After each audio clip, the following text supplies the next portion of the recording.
Giannis Antetokounmpo is on the trade block, potentially, ladies and gentlemen. And I think that we need to talk about some of these potential trades. Today, Bleacher Report has shown that they have some trade ideas, so let's go through them. Well, first and foremost, Giannis to the Lakers. I mean, I know, Laker fans are crazy, but we just got Luka. And by we, I mean Lakers. How can they be that crazy to think that they can get anybody at this point? You can never deny anything for the rest of NBA history. Anything is possible. Let's look at the trade. Giannis Antetokounmpo to the Lakers. He's always got to have his boy. For Rui Hachimura, Jared Vanderbilt, Gabe Vincent, Maxi Kleber, Dalton Connect, 4 first-round pick swaps, and a 2031 first-round pick. Here's the thing about this trade, right? Rui Hachimura, Jared Vanderbilt, Gabe Vincent, Maxi Kleber, Dalton Connect. I mean, that's 4 fine role players and Rui, who's just a good role player. I don't think the Bucks care about that. 4 first-round pick swaps, I mean, I guess. But if Giannis is on the Lakers with Luka, how many times are you really going to utilize those swaps? Almost never. And then you get a 2031 first-round pick. Luka and Giannis aren't that old. I don't see... This trade makes no sense. This would be Nico Harrison level bad, but at least he got AD and could have lied with it. Terrible, terrible trade, Bleacher Report. I'll give this a 1 out of 10. Hawks. I mean, the problem that I have with this trade is same Giannis and Thanasis for Trae Young, Reese Shea, a 2026 first via New Orleans or Milwaukee. That might be a good pick. And a 2028 first round pick and a 2030 first round pick. So Trae Young, all-star caliber player. Zachary Reese-Shea, first overall pick, and 3 firsts. Now we're talking.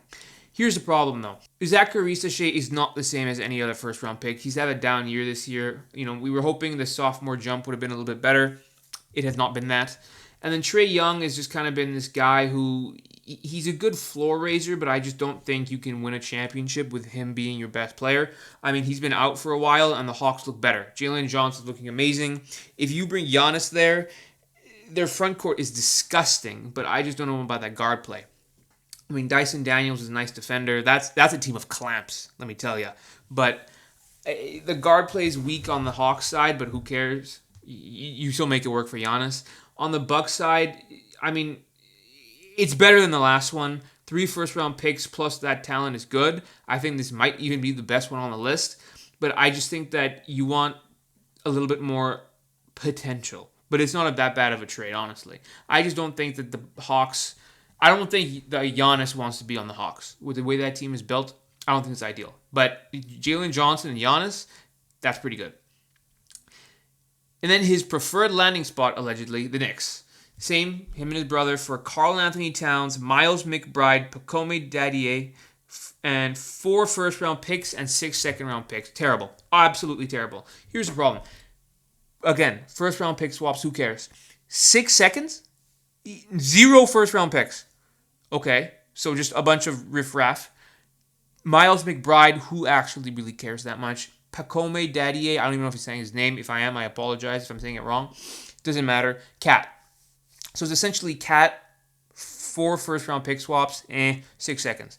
That's terrible. There's absolutely no way. Cat is being tossed around, which at this point, I mean, there's a reason for that. I just don't know what the Bucks do with Cat. It's not like he's 22, 23. So I don't think they don't have any first-round capital or young players outside of Cat either. Terrible trade. There needs to be first-round picks coming around, and I don't know how much the Knicks have. So... I really have no idea how much this can help. Maybe in 2030, 2032, those pick swaps help, but you can't just base off... You cannot build an entire trade around pick swaps and Cat. It just doesn't work. Spurs.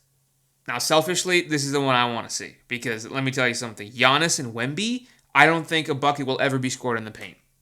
Here's the thing, though. Devin Vassell, Keldon Johnson, Dylan Harper, and 2 firsts.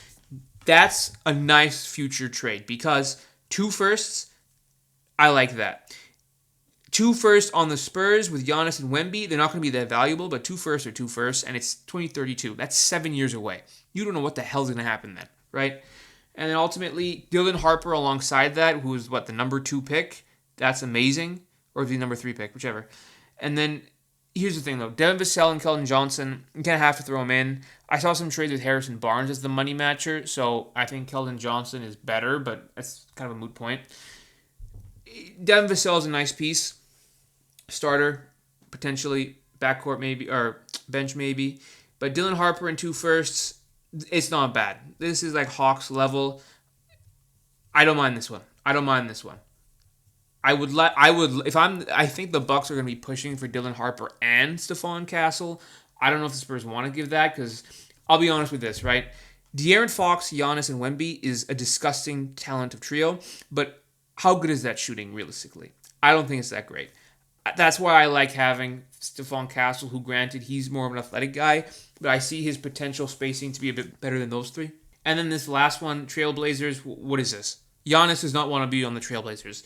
And look at this package. Jeremy Grant, just a big contract. Robert Williams, who cares? Scoot Henderson, I mean, if the Trailblazers are that ready to get rid of him, what do you think that means? And then, here's the thing, 3 first-round picks.